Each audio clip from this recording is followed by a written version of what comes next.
Next, this is the 420 at Nottingham. Pat Cosgrave, there's a jockey change here on the 3-horse, that is Ensar. So Pat Cosgrave rides instead of Frankie Dettori or William Haggis. And Playful Sound is a 13-8 favourite for the Nottinghamshire Oaks. Ensar is 7-2. Very Dashing is 5-1 from 7-1. 8s out to 10s is Permission. 16s into 12s for Wilhelmina. It's 14-1 and bigger the rest. Playful Sound 13-8 here. A touch easier to back now.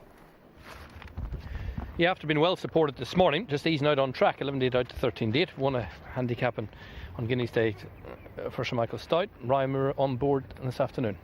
Yeah, she's not impressing in the paddock in that she's got very warm and sweaty.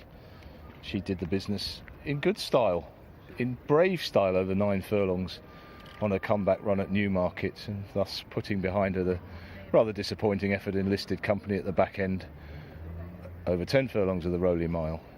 She was a progressive filly last year, winning a maiden in a couple of handicaps, and she's gone on in that vein this year, and having won off 93 and she's now rated 99, she does look the one to beat. But she just got a bit sweaty in the paddock, and just girths being readjusted down at the start. Okay, she will come out of stall 5. Enstar, Frankie Dettori gets stuck in traffic in the way here. Pat Cosgrave comes in for a decent spare ride. Yeah, she looks well. A bigger filly than her market rival.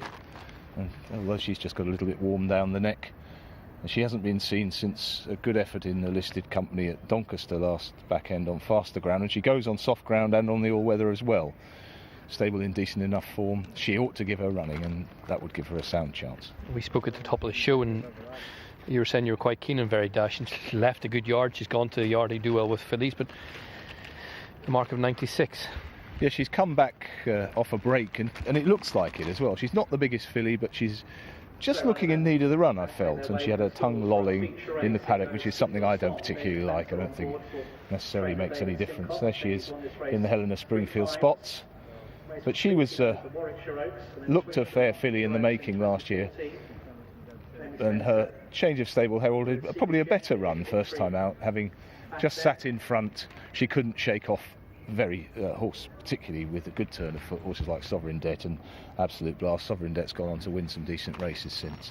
I like Wilhelmina paddock-wise, looked very, very well. Stable have been in good form this season, and excuses were proffered for her poor runs at the back end, and she just looked tremendously well. I'm not surprised there was money for her. Alf Guineas is quite a scopy filly, and she is worth a place in the lineup. They've got a bit to find ratings-wise.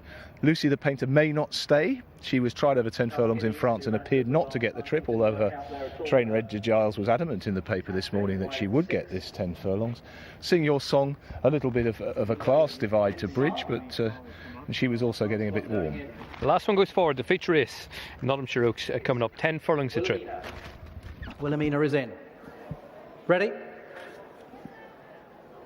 They're off, racing for our feature race, the British EBF Topor Nottinghamshire Oaks, a listed contest over 1.25 miles. Sing Your Song is dropped in at the back of the field as Playful Sound is showing some early speed under Ryan Moore in those yellow and black colours.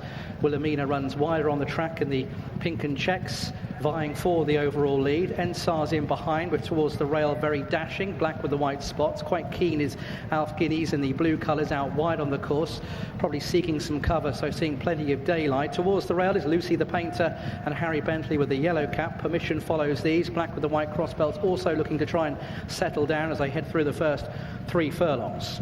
In behind is Sing Your Song, Jamie Spencer, who sits quietly at the back of the field, about 8 lengths off the overall pace. So Playful Sound, she's won 4 from 5, and she goes on here with the company out wide, Wilhelmina, nothing really between the two. In behind we have on the rail, Very Dashing with Ensar with that maroon cap, now the mounted Pat Cosgrave. Still very keen Alf Guineas out wide with Lucy the Painter on the rail. Sing Your Song is out the back with Permission as they begin their turn towards the home straight, and they have around 5 furlongs left to go.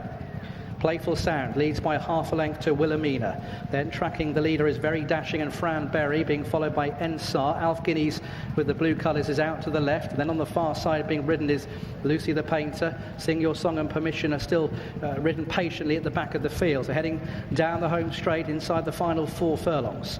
Playful Sound leading by a length to in second place Wilhelmina, very dashing still on that far rail, may need a bit of room. Ensar's being pushed along, trying to improve now. Also Alf Guineas is being pushed along. Lucy the Painter, Permission, trying to make some headway, and Sing Your Song is still last. Heading inside the final 2 furlongs then, Playful Sound being joined by Wilhelmina. Ensar is trying to respond to pressure, very dashing, is getting a bit of room if good enough. Then comes Lucy the Painter, Sing Your Song making some headway from the rear. Inside the final furlong then, Wilhelmina is in front and has grabbed that rail, and she leads by a length and a half. Sing Your Song is trying to stay on with Ensar, but Wilhelmina is staying on best of all, and Wilhelmina will win the Nottinghamshire Oaks. In second place was Sing Your Song, and it's very tight in behind for third. That'll go to the judge.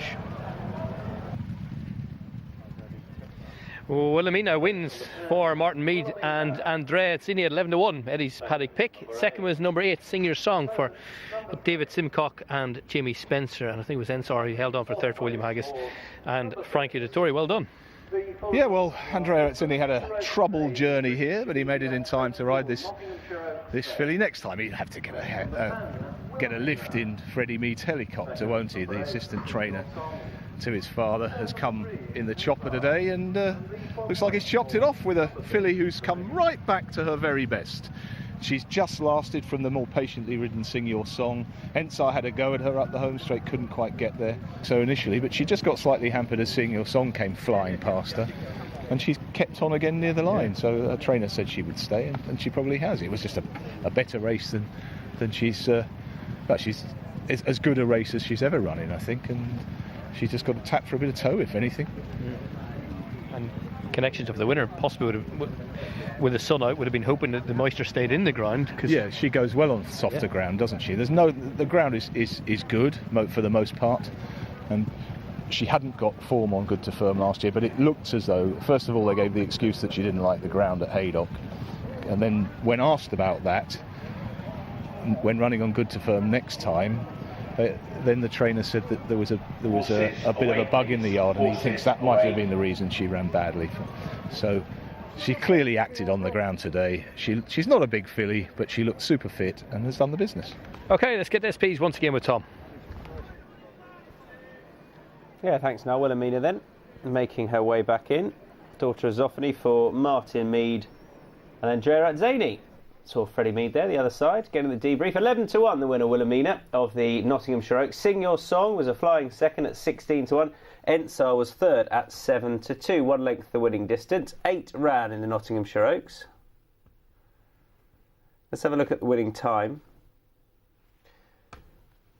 2:09.67, 2.97 seconds outside of the step. François et Alexandre, voilà, je finis par m'embrouiller tout seul. Et là, dans la course, on a Bergerac, qui est le favori numéro 1. Bergerac, qui a gagné pour ses débuts en steeple pour sa rentrée cette année, qui a bien couru ensuite puisqu'il a fini 2e et qui semble être un favori cohérent. Bergerac, numéro 1, associé à Alain de Chitray, 1,80 €. Puis ensuite, on a Dorémy et D'accord, qui sont également joués, tous les deux à des cotes à peu près identiques, 4,40, 4,60. Les deux semblent capables de jouer un premier rôle pour peut-être même la victoire, mais au moins pour les places. Donc voilà, a priori, il faut se focaliser sur le 1, le 2, le 3, avec Bergerac qui peut peut-être se distinguer. On m'annonce l'arrivée après photo en Allemagne. On va tout de suite afficher, regardez, 2, 6, 3, 4, 5. Voilà pour la Réunion 5, course 4. C'est bien noté pour cette épreuve à Düsseldorf. Allez, tout de suite, on va retrouver Alexandre, on va retrouver François pour ce joli rendez-vous à Auteuil.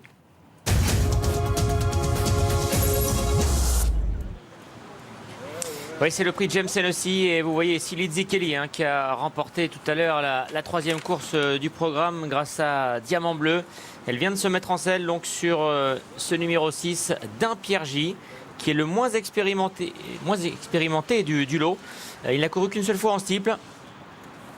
C'était à l'occasion donc du prix IR3 sur l'hippodrome de Compiègne. Il s'est classé 5e et voilà qui lui vaut la position d'outsider ici. C'est la plus grosse cote, 29 € pour ce représentant de Nick Williams dans une épreuve où c'est le numéro 1, Bergerac, qui est le favori, grand favori même, puisque vous le voyez, ils ne sont que 6 et pourtant Bergerac est sous la barre des 2 € à la cote d'1,90 €. Alors, pourquoi est-il le favori? Eh bien, certainement en grande partie dû à sa dernière tentative dans le prix Jean de la Rochefoucauld, puisque ce jour-là, sur le parcours du jour, à savoir celui des 4400 mètres, il allait s'emparer de la 2e place. Une excellente tentative, puisque ce jour-là, il est battu par Darling Desbordes, qui a ensuite participé au prix Ferdinand Dufort, se classant d'ailleurs 4e.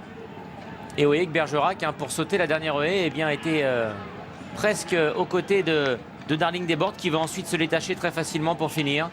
Mais bon, Darling Desbordes, on le sait, hein, fait partie des meilleurs 4 ans sur les gros obstacles.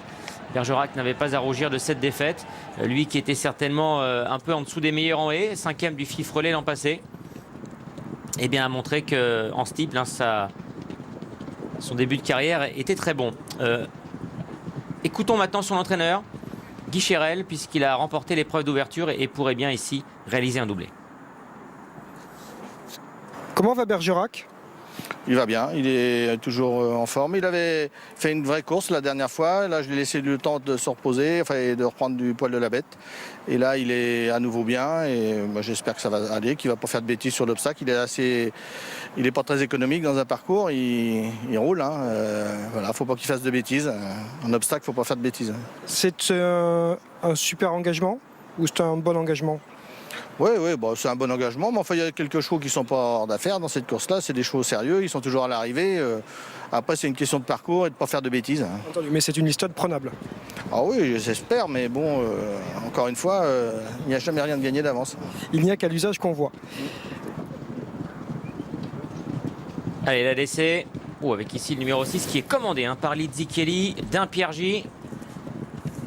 Il va falloir se montrer trop hésitant hein, durant le parcours. C'est un cheval puissant qui n'a pas trop de métier, qui s'est retrouvé un petit peu seul pour la EDC, ça n'a pas dû arranger les choses. C'est pas évident hein, de découvrir Auteuil face à une telle opposition aujourd'hui pour d'un Pierre J.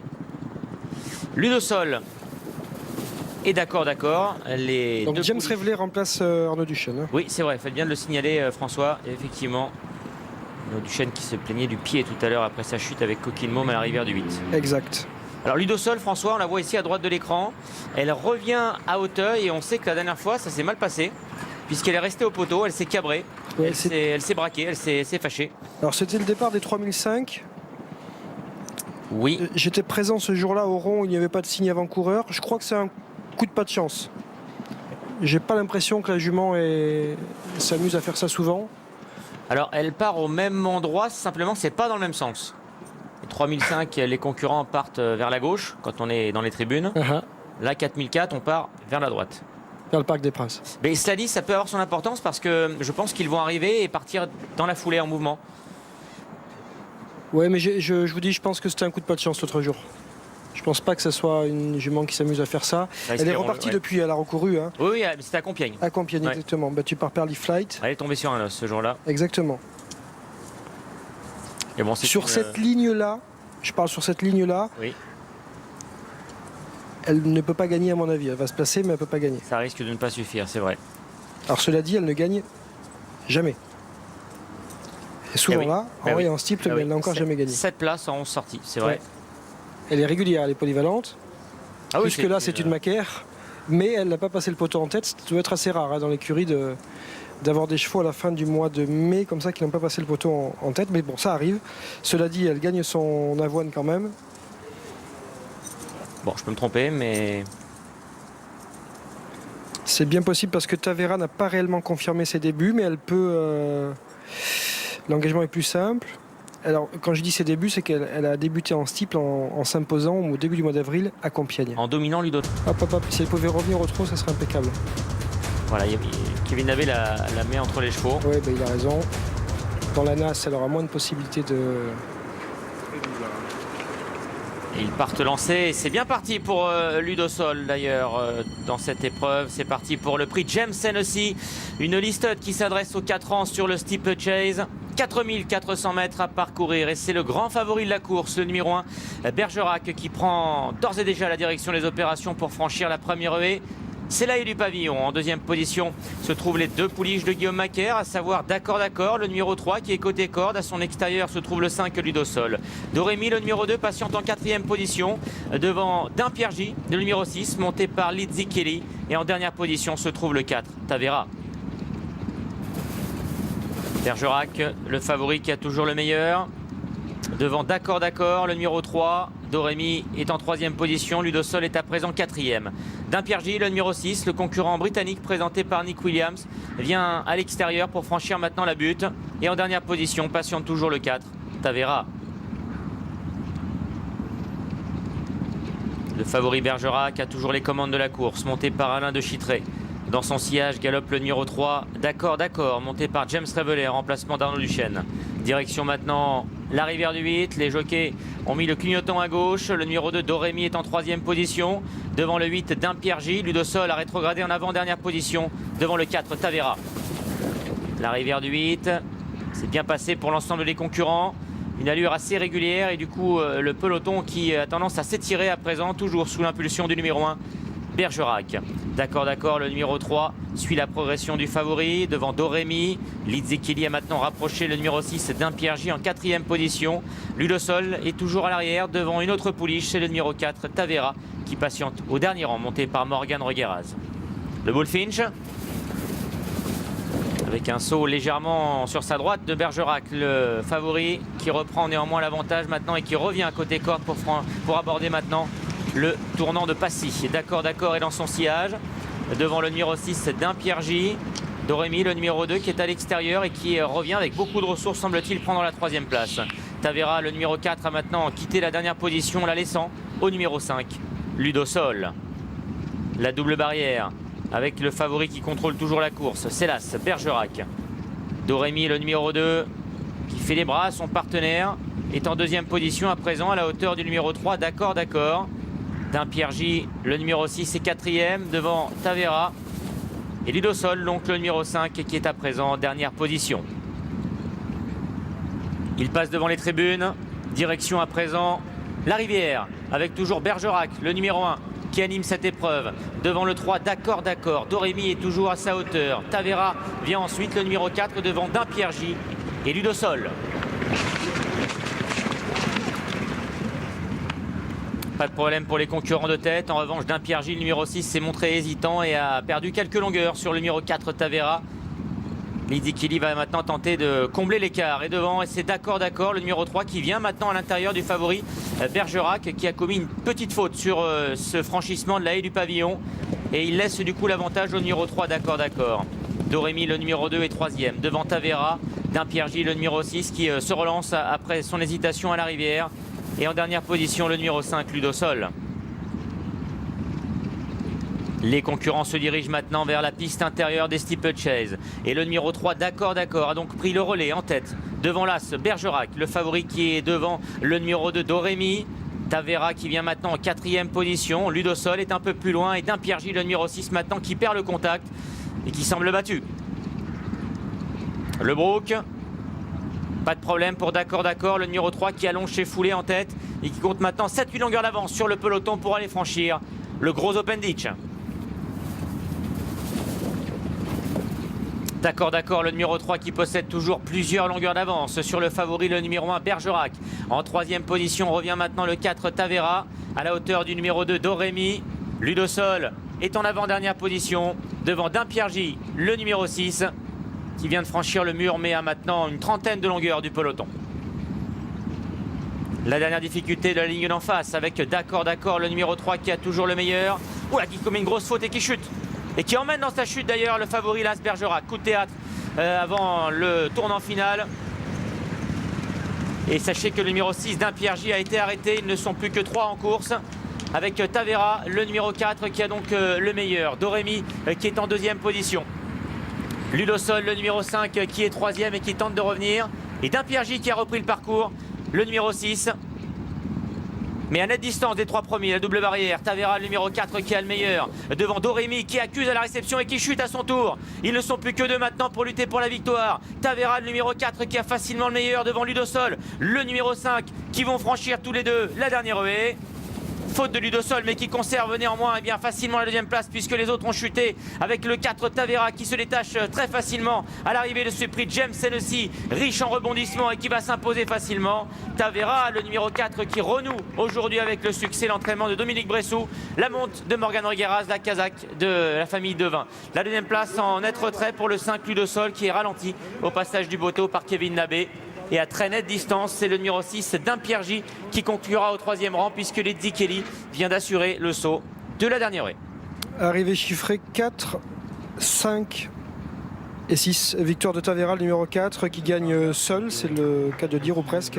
C'est la Kazakh et l'élevage de Madame Henri Devin, c'est de l'entraînement de Dominique Bressou. Et c'est une fille de Turgeon, les talons maison, et de Manouchka. Tavera s'impose, elle a bien sprinté. Alors il n'y avait plus de course, c'est difficile de juger sa réelle valeur, mais elle a bien sprinté, elle a gagné. En tous les cas, elle a le mérite d'avoir fait le parcours sans commettre de grosses erreurs. Deuxième place pour lui de sol à distance, et Dame Piergy vient de compléter ce trio assez particulier d'une édition du prix James MC qui ne restera pas dans les annales. Ouais, alors bonne nouvelle. Pas pour les bonnes raisons. Bonne nouvelle parce que David Gallon s'est relevé et Dorémy également. Dorémy qui est longtemps resté au sol. Ça y est, il est debout. Une chute de fatigue parce qu'il s'est écrasé à la réception. Il a mis du temps à récupérer, mais là ça y est, il s'est relevé. En revanche, je ne vois pas ce qui s'est passé pour D'accord. Et James se révélait. Bon, on tâchera d'avoir des... J'irai aux nouvelles. Ouais, je vais aux nouvelles d'ailleurs. Voilà, Tavera donc qui remporte ce prix James NEC assez mouvementé, Laurent. Ouais, une arrivée assez incroyable avec les 3 outsiders qui prennent les 3 premières places et les 3 favoris qui sont tombés.